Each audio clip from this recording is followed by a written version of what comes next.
Começando as nossas entrevistas de hoje, vamos nos reportar àquela coluna do Diário de Petrópolis, Resgates Históricos no Centenário da Associação Petropolitana de Letras, que o Dr. Kleber Francisco Alves, que é diretor e primeiro secretário da Associação Petropolitana de Letras, está publicando no Diário mensalmente. Então, dessa vez, a ideia é nós nos reportarmos aos jornalistas que fizeram parte da associação desde a sua fundação, em 1922, até hoje, 2022, comemorando, então, o centenário da APL, né? Então, doutor Kleber, a palavra está com o senhor, para o senhor nos dizer e nos explicar sobre essa trajetória dos jornalistas dentro da academia, porque muita gente pode até levantar a questão, jornalista é literato, mas né? Então, isso nós vamos aí procurar saber direitinho com o senhor qual é essa função e essa explicação. Muito bem, uma satisfação, como sempre, estar aqui com vocês de novo, né, com o telespectador do programa da Ana Maria Rates, e com essa oportunidade, esse espaço que ela está oferecendo para a nossa Academia Petropolitana de Letras, né, que, como ela bem disse, começou originariamente como Associação Petropolitana de Ciências e Letras, era até o nome originário, em 1922, era esse, Associação Petropolitana de Ciências e Letras, e que depois, pouco tempo depois, 7 anos depois, adquiriu esse nome definitivo, mas é a mesma entidade, portanto, por isso que nós consideramos que o centenário se celebra em 2022. Então, como já foi explicado, eu estou tendo a honra de novamente participar do programa desta semana para falar um pouquinho sobre a coluna que foi publicada. Na verdade, essa coluna ainda é do mês de abril, o programa já estamos em maio, mas acabou que não deu tempo da gente vir na semana passada, nossas agendas não cruzaram, e a Ana Maria disse que ainda havia interesse, porque foi publicada bem recentemente, foi, na verdade, no dia 19 de abril que foi publicada a coluna. E aí, por quê? Vamos começar primeiro explicando isso, porque em abril, não é, Ana? O dia do jornalista, normalmente poucas pessoas têm consciência de que existe um dia dedicado a comemorar o dia do jornalista. E esse dia é o dia 7 de abril. Por isso é que eu, então, achei que era oportuno, na coluna de abril, focar nos jornalistas. É uma profissão, entre aspas, antiga, mas relativamente nova. Antiga porque a imprensa, a atividade de escrever, opinar, criticar, fiscalizar, ela é bastante antiga, né, na humanidade. Mas como profissão regulamentada, com curso superior, com registros, controles, que é a realidade do momento, é uma profissão relativamente recente. O primeiro curso superior de jornalismo no Brasil surgiu em 1947 apenas, em São Paulo. Portanto, em 1922, quando a nossa associação estava começando, não tinha ninguém com diploma de jornalista, né, Ana? É verdade. Pois é. E aí, quem eram os jornalistas? Quem eram aqueles que escreviam na imprensa? Eram basicamente os advogados, os bacharéis em direito, os formados em direito, e médicos, que eram as profissões, diríamos assim, de nível superior, mais estabelecidas naquele contexto. Então, boa parte dos jornalistas do início do século XIX, quando a academia é fundada, e mesmo do início do século XX, quando a academia é fundada, e mesmo do século XIX, quando o Brasil nasce como pátria, eram bacharéis em direito, ou médicos, ou profissionais dessas áreas. Muitos clérigos também, religiosos, né, que escreviam. E eu, como te explicava, eu acho que é importante começar explicando isso para o telespectador do dia 7 de abril, Ana. Por que essa data, 7 de abril? Perfeito. Né? É uma data que foi estabelecida em 7 de abril de 1931 pela ABI, Associação Brasileira de Imprensa, em homenagem a um jornalista italiano que se radicou no Brasil, que foi o Líbero Badaró. E o Líbero Badaró era muito crítico, ele tinha um jornal em São Paulo e ele era muito crítico do governo da época, do governo imperial, na época ainda de Dom Pedro I e dos ministros e da sua equipe de governo, e ele acabou sendo assassinado em novembro, me parece, de 1830. E essa esse episódio do assassinato dele realmente tocou fogo na opinião pública, nos jornalistas, na imprensa, ao ponto de isso gerar uma crise de tal ordem para o governo da época, que no dia 7 de abril de 1831, Dom Pedro I resolve abdicar do trono para pacificar o país, já que ele era, naquele contexto, estava no pivô da crise política daquele momento. Então, o dia 7 de abril é uma data histórica da abdicação. Aqui em Petrópolis, nós temos uma rua 7 de abril que evoca exatamente esse acontecimento. Muitos telespectadores talvez não saibam, mas o 7 de abril é a data da abdicação. E exatamente como a morte do Líbero Badaró teria sido considerada pelo jornalista como estupim que acabou resultando na abdicação, essa é a razão pela qual o dia 7 de abril é o dia do jornalista. Curioso isso, né? Interessantíssimo, eu não sabia disso, não. Foi muito bom o senhor lembrar esse fato. Então, para contextualizar, exatamente em 7 de abril de 1908, foi fundada a Associação Brasileira de Imprensa, por um grupo de jovens jornalistas do Rio de Janeiro, então capital federal, e dentre esses fundadores da famosa ABI, né, Ana, que tem uma trajetória na vida política, sabe muito bem o papel que a ABI desempenhou ao longo desses últimos 100 anos no Brasil, de luta pela democracia, pelas liberdades, e entre os fundadores da ABI estava um petropolitano, que era o Carlos Maú, era um jovem brilhante, talentoso para a arte da escrita, e ele, muito jovenzinho, antes de completar 20 anos, ele é da Mosela, nasceu nas Pedras Brancas, e ele, então, vai para o Rio de Janeiro tentar a vida, depois que estudou aqui no Colégio São Vicente, na época, ainda quando o Colégio São Vicente funcionava no prédio do Palácio Imperial, né, que o Colégio São Vicente dos Padres Lazaristas começou lá, e aí ele vai para o Rio de Janeiro e começa a se destacar na imprensa, e ele, então, tem esse mérito de ser um dos fundadores da ABI. E eu vou falar sobre o Carlos Maú daqui a pouquinho, sobre ele. Mas o que eu quero dizer, como a Ana começou pontuando, a maioria das agremiações literárias, isso aconteceu também com a Academia Brasileira de Letras, elas têm uma tradição, na sua origem, o protagonismo dos jornalistas foi muito grande, porque dentre as profissões é aquela que mais, diríamos assim, lida, né? O instrumento de trabalho do jornalista é a língua, sobretudo o jornalista que trabalha na imprensa escrita, que precisa ter um esmero na produção de textos, clareza, criatividade. Também os outros jornalistas lidam com a comunicação, com a palavra, né?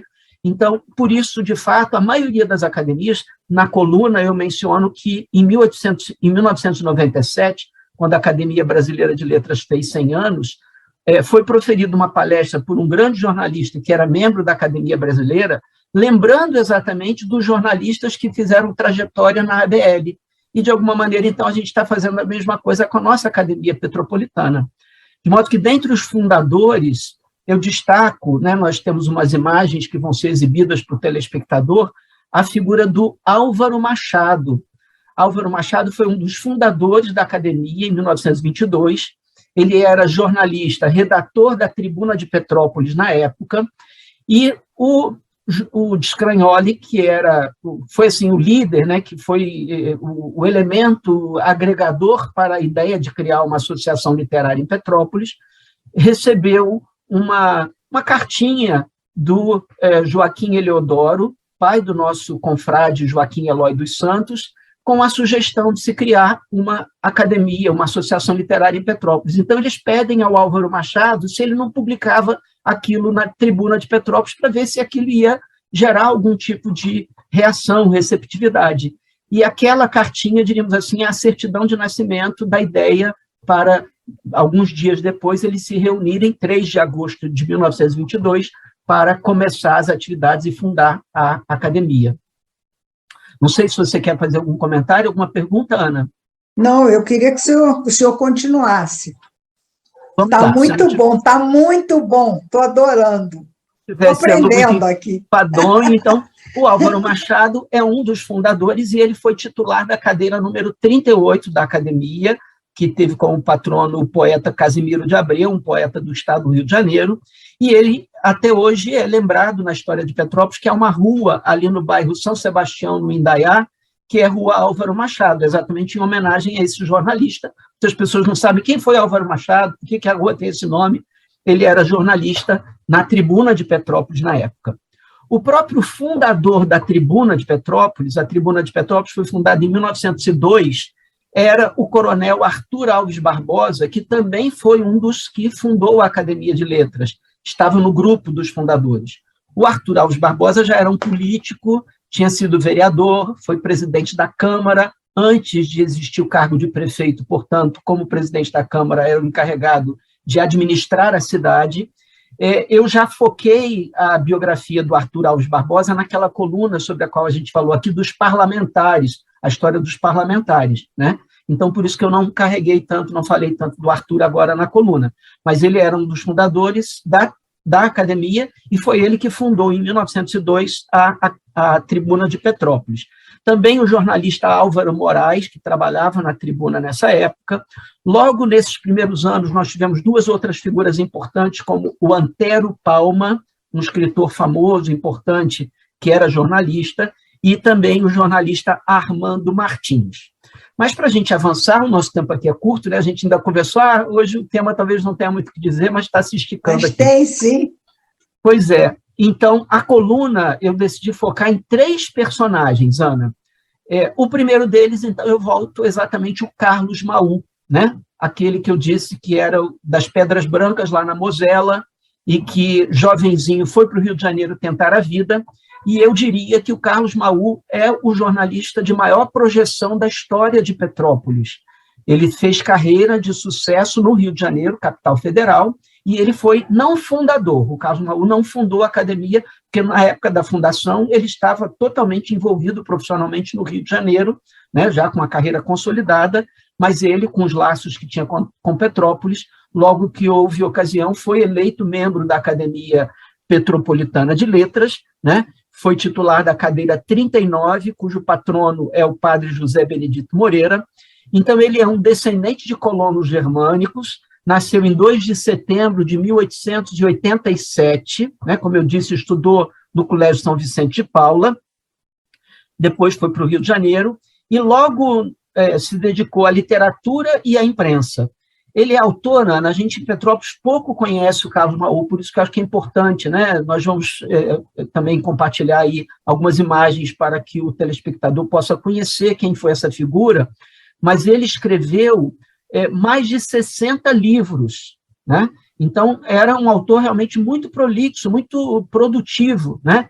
E era um poeta de grande qualidade, chegou a ser indicado para ser membro da Academia Brasileira de Letras. Ele escreveu em praticamente todos os grandes jornais e revistas do Rio de Janeiro até o seu falecimento, que ocorreu em 1974. Em 1974, quando ele faleceu, eu acho que o Paulo Ratz estava no governo em 74, não, né? Foi um pouquinho depois que ele assumiu. Acho que tá. Então, não sei se você se lembrará desse episódio, mas um pouco antes do falecimento dele, foi inaugurado lá na Mosela um monumento, um busto, né, uma erma, em homenagem ao Carlos Maú, coisa que é rara de acontecer. Normalmente, esses monumentos são inaugurados depois da morte da pessoa, para honrar pessoas mortas. Ele era tão importante que mereceu da cidade a ereção de um monumento, de uma estátua dele em praça pública, lá na Mosela, está lá até hoje, embora mal cuidada, né, chamam a atenção aí dos órgãos públicos para dar uma caprichada lá no monumento do Carlos Maú, mas ele recebeu essa homenagem. Ele foi membro da nossa Academia Petropolitana de Letras, foi membro da Academia Fluminense de Letras, que é a Academia de Letras Estadual, cuja sede é Niterói, da qual eu tenho a honra de ser membro também. Você, eu acho que esteve lá na minha posse em Niterói, não foi? Me honrou lá com a sua presença, e ele foi membro também da Academia Carioca de Letras. Um episódio, para concluir a fala sobre o Carlos Maú, ele era autor também de peças de teatro, e ele escreveu uma peça de teatro adaptada da peça clássica Antígona, de Sófocles, né, da Grécia, e essa peça foi levada num palco em praça pública, no Campo de Santana, no Rio de Janeiro, e atraiu mais de 100 mil espectadores, ou seja, um inequívoco e estrondoso sucesso de público, né? Então era uma pessoa muito popular nas primeiras décadas do século XX. O segundo homenageado que eu destaquei já é mais recente. Você certamente deve ter conhecido bastante, que foi o jornalista Alcindo Gomes. O Alcindo Gomes foi diretor do Jornal de Petrópolis por mais de 20 anos, na época em que o Jornal de Petrópolis era o mais importante jornal da cidade, o mais lido, de maior circulação, né? Então, ele, por 20 anos, foi o diretor do Jornal de Petrópolis, e depois ele acabou a carreira dele como diretor-geral da Tribuna de Petrópolis, em 1972. E exatamente em 1968, um pouquinho antes dele ser contratado e trabalhar na Tribuna de Petrópolis, ele foi eleito para a Academia Petropolitana de Letras e chegou a ser presidente da nossa academia no biênio de 1976 e 77, né? E o Jornal de Petrópolis, ele como editor e diretor do Jornal de Petrópolis, ele atraía grandes personalidades do Brasil. Nós temos uma foto para compartilhar aí com os telespectadores, ele recebendo na redação do Jornal de Petrópolis o então candidato a presidente da República, Juscelino Kubitschek, com o então candidato a governador do estado, Roberto Silveira, que acabaram ambos eleitos. São figuras muito importantes na história do nosso estado e do nosso país, né? E, para concluir a nossa coluna de hoje, um jornalista mais recente, este já trabalhou no Diário de Petrópolis, o jornal que hoje abriga a nossa coluna, o único jornal que Petrópolis ainda mantém impresso, né, no papel, porque esses tempos aí de comunicação digital, todos os meios de comunicação estão se tornando apenas digital, que eu acho uma pena, pessoalmente falando, e esse jornalista, então, é o Marim de Toledo Melquíades. O Marim também foi editor do Diário de Petrópolis por mais de 20 anos, ele era mineiro de Juiz de Fora, estudou, ele já é um jornalista profissional, os outros não tinham diploma, como eu disse, o curso de jornalismo começou na década de 40, então o Marim já foi alguém que fez jornalismo por profissão, cursou uma faculdade de comunicação social e fez uma carreira brilhante no jornalismo, inicialmente em Juiz de Fora, até vir para Petrópolis. Aqui ele criou um monte de jornais corporativos, né? Assim, Jornal da Sociedade Médica, Boletim da ACIRP, Jornal do Petrô, do Petropolitano, né? Jornal do Pescador, ele era um grande pescador, tinha o hobby da pescaria, e ele foi eleito para a nossa academia exatamente em 2009, tomou posse da cadeira número 30, mas ele acabou falecendo precocemente em abril de 2011, ficou aí menos de 2 anos como titular da academia, mas deixou a sua marca também, é um jornalista dessa leva mais recente, né? Teria muito o que falar dos atuais, mas como a coluna é resgate histórico, né, a gente está falando dos antigos. Atualmente nós temos muitos jornalistas, pessoas que escrevem na imprensa, porque essa é uma tradição. Raramente um acadêmico passa a sua vida toda sem mandar um artigo. Eu mesmo estou escrevendo no Diário de Petrópolis. Eu não sou jornalista, mas a gente, né, publica coisas em jornais. Então, há essa forte integração entre as academias e o jornalismo. Eu acho que era isso que eu gostaria de compartilhar com vocês. Então, atualmente, a gente tem a Carolina de Freitas, né, que é vamos dizer assim, a mascote hoje da Associação Brasileira Petropolitana de Letras, né, que ingressou há pouco tempo, né, doutor? Exatamente. Na verdade, ela foi eleita, mas ainda nem tomou posse. A posse dela está marcada, não sei a data exatamente, a gente pode divulgar aqui mais adiante, mas acho que agora é para junho, eu quero crer. A Carolina realmente é um fenômeno, né, uma jovem dessa geração, ou seja, alguém que é formada em jornalismo, ela muito jovem, saiu do ensino médio direto para a faculdade de jornalismo e se destacou ainda como estudante de jornalismo, com colunas memoráveis, originariamente na Tribuna, na fase em que a Tribuna ainda era impressa, até 2 anos, 3 anos atrás, e essas colunas dela sobre a história do comércio de Petrópolis tocaram a cidade, não é? E acabaram virando um livro sobre a história do comércio, e esse livro, então, credenciou-a para ser eleita para a nossa academia. Vários acadêmicos perceberam que era um talento. Então, ela bem representa, acho que você foi muito feliz de lembrar da Carolina de Freitas, que bem representa os jornalistas de hoje na academia, e é o futuro da academia. A Carolina é muito jovem, muitas décadas ainda ela estará dando seguimento, levando o bastão adiante desse legado dos jornalistas da nossa academia. E desses 3 antigos que o senhor falou, eu me lembro, assim, vamos dizer assim, da contemporaneidade que eu tive com o Alcindo Gomes, né? Eu imagino. E naquele tempo em que o Paulo foi prefeito e tudo, ele tinha uma atuação bastante produtiva na cidade. O Alcino estava em todas, como se diz, né? Ele era uma pessoa de uma presença extraordinária na vida social e na vida cultural da cidade, e na vida política também, né? Porque ele, inclusive, era um bom articulador político e avaliava muito bem as posturas e as personalidades da política. Então, eu me lembro que foi uma pessoa que marcou muito essa questão do jornalismo em Petrópolis, né? Perfeito, exatamente. Eu não o conheci, né?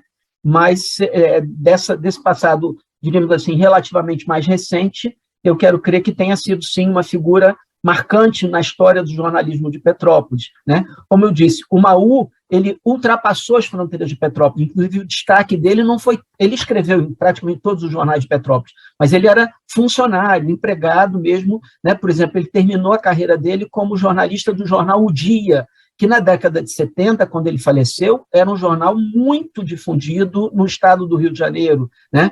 E já, então ele teve essa projeção. O Alcindo, com essa atuação marcante na imprensa petropolitana, e, como você bem colocou, na vida social petropolitana, na vida, me parece, associativa também, eu não sei se era de Rotary, alguma coisa assim. De Algum tudo, desses... ele fazia parte de todas as associações, estava em todas. Pois de clube de serviço. O Marim já era uma pessoa mais discreta nesse aspecto, ele não era uma pessoa de vida social tão intensa, ele era um jornalista mais técnico, né? Ele era a alma do Diário de Petrópolis, não à toa que era o editor, mas era uma pessoa muito competente e que produzia e atuava muito, não só no Diário de Petrópolis, mas também, como eu disse, como contratado de assessoria de imprensa. Ele também, não sei se chegou a ser o chefe da comunicação, da assessoria de comunicação da prefeitura, num dos governos, não sei se foi no governo do Leandro Sampaio, algum dos governos de umas 2 décadas atrás, né? Mas foi uma figura também muito importante que ficou pouquinho tempo na academia porque faleceu precocemente. Muito bem, doutor Kleber. E a próxima coluna, nós vamos abordar que tipo de personalidade? Então, cenas do próximo capítulo. Nós estamos entrando agora no mês de maio, Ana, e eu tenho procurado sempre correlacionar alguma, se possível, né, como a gente fez em março com o Dia da Mulher, e agora em abril o Dia do Jornalista. No mês de maio, no dia 19 próximo, agora nós vamos comemorar o Dia do Jurista, que é o dia do patrono dos juristas, que é Santo Ivo, um santo francês. E aí eu estou finalizando a coluna, vai ser sobre a história dos juristas na Academia de Letras. Então, nós vamos ter muitos aí, né? Tem. Aí nós vamos ter grandes personalidades para debater. Não é isso, doutor Kleber? Com certeza, com certeza. Tá bom, então eu espero o senhor no próximo mês, que não, nesse mês ainda, depois do dia 19, né? Vamos ver se dá para a gente ainda encaixar a coluna em maio, senão a gente joga para comecinho de junho, tá bom? Esse mês é mais longo, tem 31 dias, acho que vai dar certo. Pode ser, tá bom? Mês passado teve carnaval, teve feriado, teve isso, muito teve aquilo. feriado, foi uma confusão louca. Mas muito obrigada, doutor Kleber. Então, até o próximo programa com os juristas na academia. Não é isso? Muito obrigada, doutor Kleber. Foi um prazer. No dia 25, eu perdi meu grande amigo Felipe Guedon, que foi um grande amigo de Petrópolis como cidade, né? Ele era encantado pela cidadania e pelo direito daquele que mora na cidade, né? Do habitante do município. Então, para mim, é muito triste lembrar do Guedon pela falta e não pela presença dele, que mesmo ultimamente, estando doente, debilitado, tinha uma riqueza enorme para mandar para nós, transmitir para todos em relação às suas ideias, à sua sabedoria e à sua ciência de viver. Ele era um sábio de viver, ele sabia viver e sabia entender a vida com os outros, as suas diferenças e as suas limitações. Então, eu vou fazer uma entrevista hoje com o Rogério Tosta, jornalista, e a Aline Hickley, também jornalista, que foram duas pessoas que primeiro falaram na tribuna de Petrópolis e que tinham grande admiração e grande amizade por ele. É um prazer falar com o Rogério Tosta e com a Aline Hickley sobre o Guédon.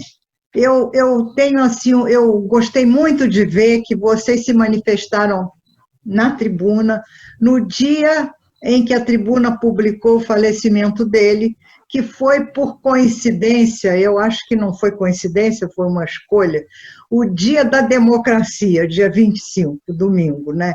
Então, isso para mim tem um significado muito especial, porque o Guédon foi um democrata, acima de tudo.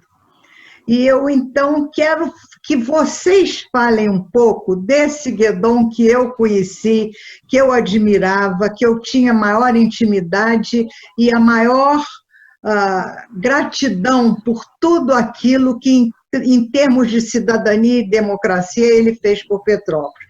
Então, Rogério, fala um pouquinho desse Philippe Guédon, esse francês que Petrópolis importou e que contribuiu tanto para o nosso crescimento político, humano e cidadão. Fala um pouquinho dele. Ana Maria, é uma alegria ter você nesse dia, né? Você sabe o quanto tenho admiração por você. Muito obrigada. Eu queria iniciar destacando uma coisa. Eu, como jornalista na Tribuna de Petrópolis, ao longo dos meus 26 anos, 27 anos, né? Estaria completando esse ano 27, se ainda estivesse lá, eu tive a alegria de entrevistar muitos políticos, muitos, presidentes, governadores, deputados, políticos petropolitanos. Nos últimos 30 anos, praticamente todos os prefeitos, eu tive o prazer de entrevistar, vereadores, mas eu tenho dois, nesses todos que eu entrevistei, incluindo o presidente Fernando Henrique Cardoso, incluindo o presidente Lula, eu tenho dois grandes ícones que eu tive a alegria de entrevistar. Primeiro é o Paulo Hartz, que para mim é um dos ícones políticos dessa cidade, que não tem como ser substituído. E o outro é o Philippe Guédon, que, como eu disse, deixa uma lacuna que não será preenchida. Podem dizer o que quiser, podem falar que vai ter pessoas que vão tocar o trabalho que ele fazia, mas a lacuna vai sempre existir. Ele era uma pessoa única, como todos nós somos, mas ele era único, porque, como você bem disse, ele era coerente naquilo que acreditava, naquilo que fazia. Eu me lembro que a primeira vez que eu conheci o Philippe Guédon foi numa casa que pertencia a ele, lá na Barão do Rio Branco, próximo ali à Moageira. Essa casa hoje fica entre a antiga Moageira e a Faculdade de Medicina. E ali eu conheci ele numa reunião, uma reunião política popular, com representantes de vários segmentos do movimento popular político da cidade. E lá, essa reunião estava sendo comandada pelo Philippe Guédon. Ao lado dele, como sempre esteve, né, a dona Lúcia, uma figura ímpar também, uma pessoa que nos alegra muito de estar próximo também desse casal que sempre militou junto. Ele na liderança, ela apoiando, incentivando e muitas vezes sendo para nós a ponte para que pudéssemos, nos últimos anos, estar falando com o Philippe Guédon. Então, eu conheci nesse momento. Eu não sei precisar a data, se foi final da década de 1980, início da década de 1990, a data realmente eu não sei precisar. Mas a casa, o momento, eu lembro muito bem. De lá para cá, eu tive a alegria de conversar com ele muitas vezes. E nos últimos anos, muitas vezes por telefone, porque era mais prático para ele, para a gente poder falar. E sempre foi um aprendizado muito grande. E você, Aline, o que você tem a dizer assim, da sua impressão? Você é muito mais jovem, né, do que o Rogério e eu, né? O que você tem a dizer dessa figura já, vamos dizer assim, com mais idade, que você já conheceu e que deve ter te transmitido, assim, coisas extraordinárias no sentido, assim, do valor, né, de determinados ideais que a gente tem na vida e que não perde nunca, não é isso? Sim, Ana Maria, também é um prazer estar aqui no seu programa, primeira vez ao lado do meu amigo Rogério. Eu recebi a notícia no domingo, né, e aí foi um dia de profunda tristeza e não consegui manifestar sentimento, né, naquele momento, porque parece que a gente perde as palavras, né. Era uma pessoa que eu admirava muito. Eu o conheci em 2012, durante uma entrevista para a revista ON, que está até aqui, até trouxe. Foi essa matéria de capa. Ah, que bonito, hein? Essa capa está linda, né? É linda, ele está muito... Linda. Foi uma entrevista que durou horas, umas 3 horas. Nós conversamos muito nesse dia. E eu lembro que eu tinha 3 dias para entregar a matéria, e ele me deu um livro também, que é o livro do PHS. Eu li o livro em 3 dias para escrever a matéria com base nele, né? Também. E naquela primeira entrevista a gente já criou uma identificação, né? Eu, ele e a Lúcia. Ele, né, como você disse, assim, era muito aprendizado, era muito conhecimento, uma pessoa que tinha ideias fantásticas, não tinha como. Hoje eu estou com 33, né, porque eu estava com 25 anos, né, então me impressionou demais tanto conhecimento, e eu fico pensando, né, por que não seguir tantas das coisas que ele faz, porque faz tanto sentido, né, e eu só fico imaginando que honra para vocês ter tido mais tempo de convivência com ele. Eu tive 8 anos, né, nessa primeira entrevista ele ainda me falou que estava vivendo a prorrogação da vida. E eu lembro que quando eu estava entrevistando e que eu coloquei essa aspas, eu chorei na redação da revista ON lá em 3 dias. E foi a primeira vez que eu escrevi uma matéria que eu chorei ao terminar de escrever a matéria. Então, assim, ali já me tocou muito, já me emocionou muito. E a partir dali eu convidei para ser colunista da revista. E sempre tinha os textos, assim, com muito humor, muita ironia e extrema sabedoria, né? Então, de lá para cá, depois eu fui para a Tribuna, comecei a acompanhar as reuniões da Frente para Petrópolis, até encontrei o Rogério várias vezes lá também, e lembro que os colegas de redação falavam, nossa, mas você vai para aquela reunião, fica lá 2, 3 horas... Mas era de profundo conhecimento, né, Rogério? Quanto a gente aprende ali. É verdade. Eu me lembro do Guedon chegando em Petrópolis para morar em Itaipava. Estava naquele momento a efervescência do movimento da democracia participativa, né? Então, as associações de moradores se organizando. Ele foi morar em Itaipava, vindo do Rio, e já assumiu, né? Ele tinha uma empresa ali, foi para tomar conta da empresa dele e já assumiu a Associação de Moradores de Itaipava. Já começou assim, naquele movimento que começava naquela época. Dali para cá, ele teve sempre uma carreira, vamos dizer, totalmente voltada para a organização popular. Então, sempre preocupado com o povo. E eu, antes dele entrar para a organização da Associação de Moradores de Itaipava, eu participei, eu e Paulo com ele, das equipes de Nossa Senhora, ele com a Lúcia. Foi assim que, quer dizer, eu tive a possibilidade de conhecer uma figura extraordinária em todos os aspectos das suas identidades, vamos dizer assim, a religiosa, a vida de casal que ele teve, sempre a vida dele muito rica e muito ali unida com a Lúcia, né? Depois a vida dele já organizando a associação, depois ele como vereador, depois ele como fundador do PHS, a decepção que ele teve com o PHS, saiu do partido depois de ter criado o partido, mas nunca esmoreceu, nunca deixou de acreditar na política como a única forma democrática de realmente se exercer o poder, né? Eu me lembro que ele brigou para votar nessa última eleição, acho que foi 2011, porque ele queria 2016. votar já velho e já com dificuldade de locomoção, e não tinha acessibilidade, ele subiu as escadas sentado. Gente, isso aí é um negócio que, nesse momento que a gente está vendo o povo tão desiludido da eleição, né, tão pouco motivado a votar, que é um momento tão importante na vida do cidadão, é uma procuração de confiança, o voto, que você tem que saber para quem você passa.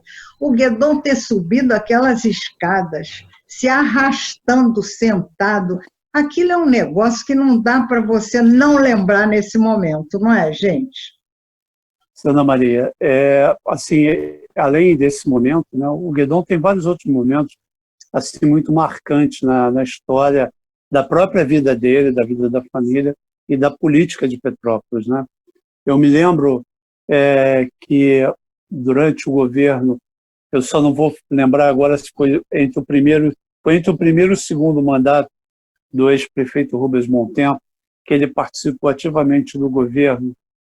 E teve um momento assim que me marcou profundamente, que ele foi feita a revisão do plano diretor. E ele que conduziu que ele brigava todo o processo. por esse plano diretor enlouquecidamente. Até hoje. E aí o plano diretor foi para a Câmara votar. Ele estava sozinho no plenário da Câmara, sentado atrás, acompanhando a votação do plano diretor que os vereadores estavam fazendo. E eu perguntei para ele, o que o senhor acha?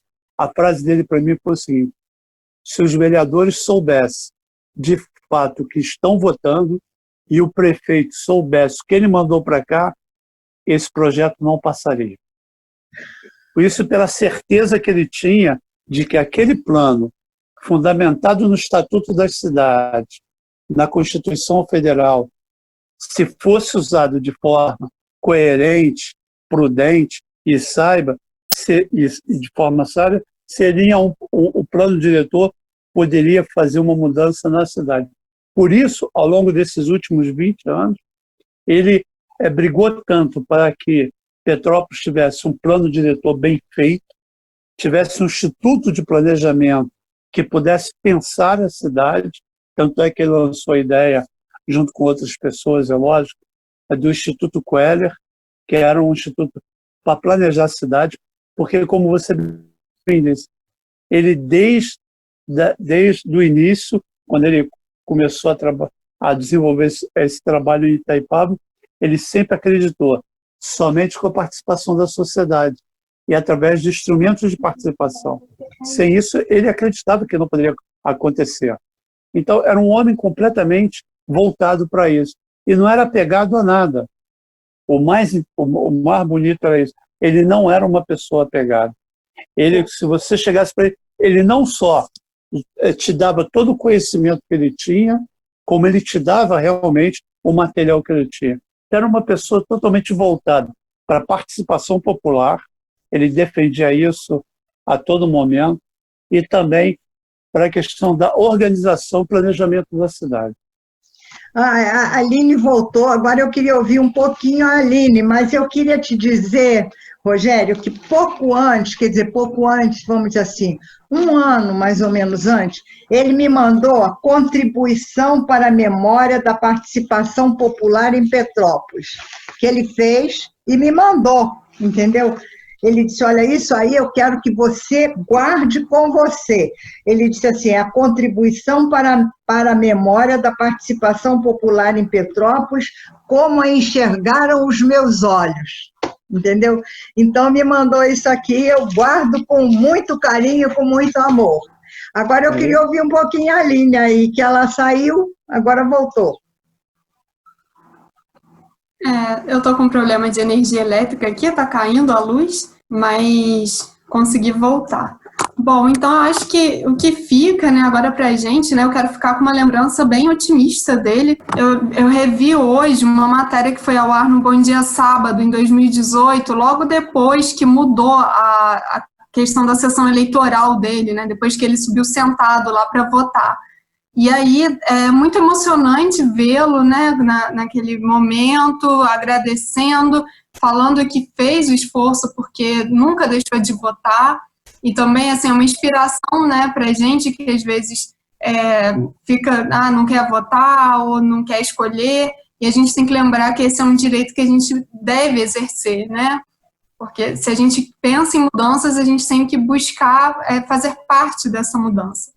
E aquela matéria, ele me dá um abraço muito emocionante, assim, né, muito, muito carinhoso, muito emocionante.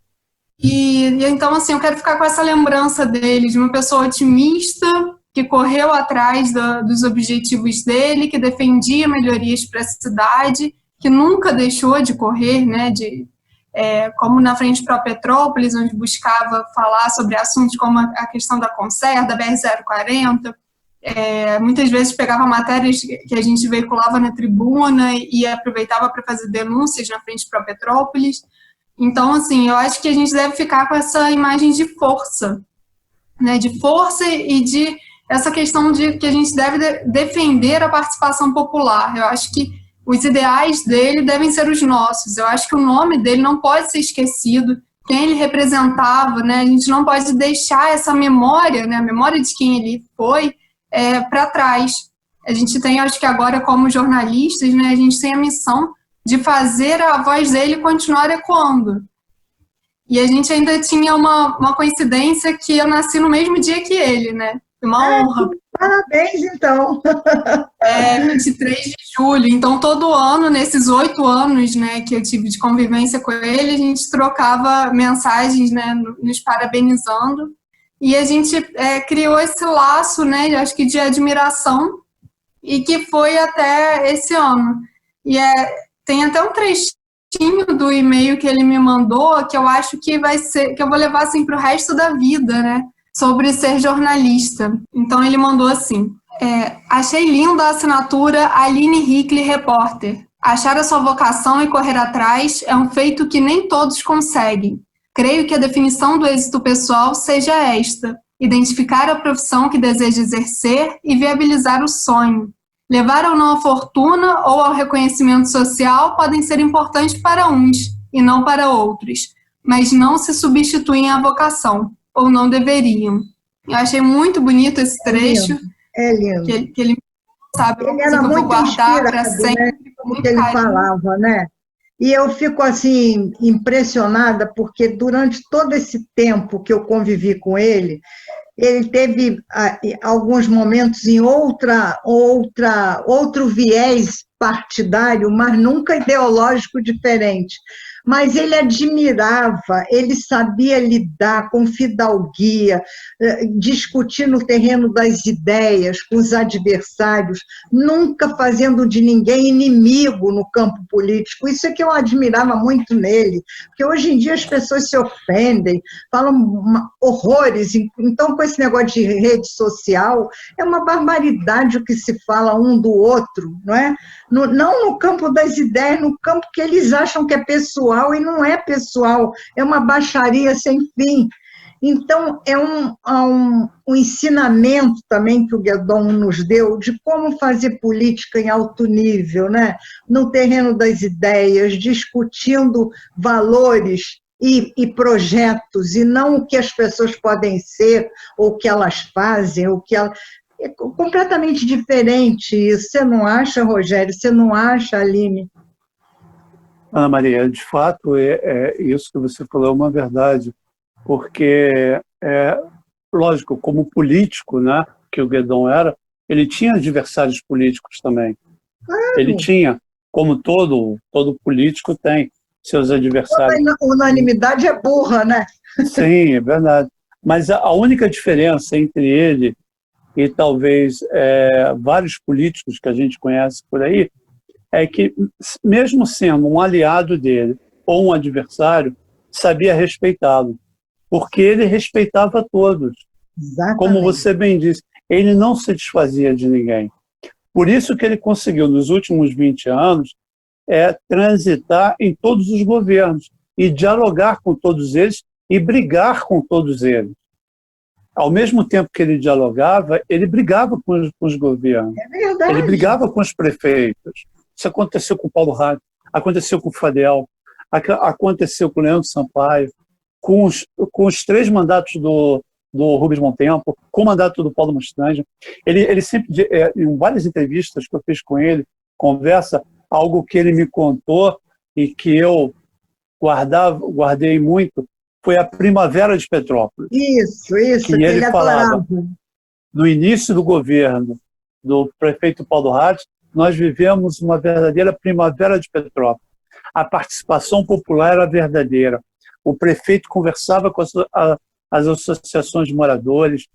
Aí eu fui fazer pesquisa, lógico, né? E aí descobri que de fato é uma verdade isso. E poucas pessoas conhecem. Petrópolis, no governo do Paulo Ratz, com o apoio de Felipe Guedon e de tantos outros, foi o primeiro município a fazer o orçamento participativo, quando não se discutia isso. Aí o Augusto Ângelo Zanata, já falecido também, e que eu muito admiro e respeito, muito, né, também, uma vez eu falei para o Zanata, Zanata, eu não entendo você, Felipe Guedon. Vocês estão aí batalhando por orçamento participativo, conversando com eles, né? Mas vocês não, eu vejo que vocês não estão bem. Ele falou, Rogério, você não sabe os sapos que eu e o Guedon engolimos para poder tocar esse projeto. Ele se entregava por um projeto que ele acreditava. Naquele momento, ele se entregou ao projeto do orçamento participativo.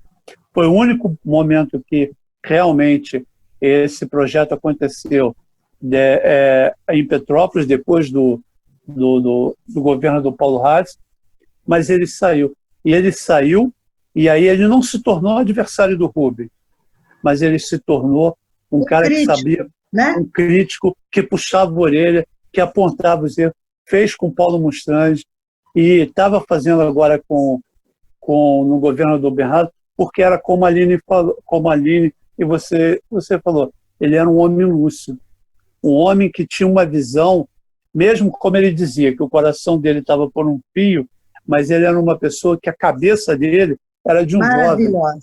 E era produtivo o tempo todo.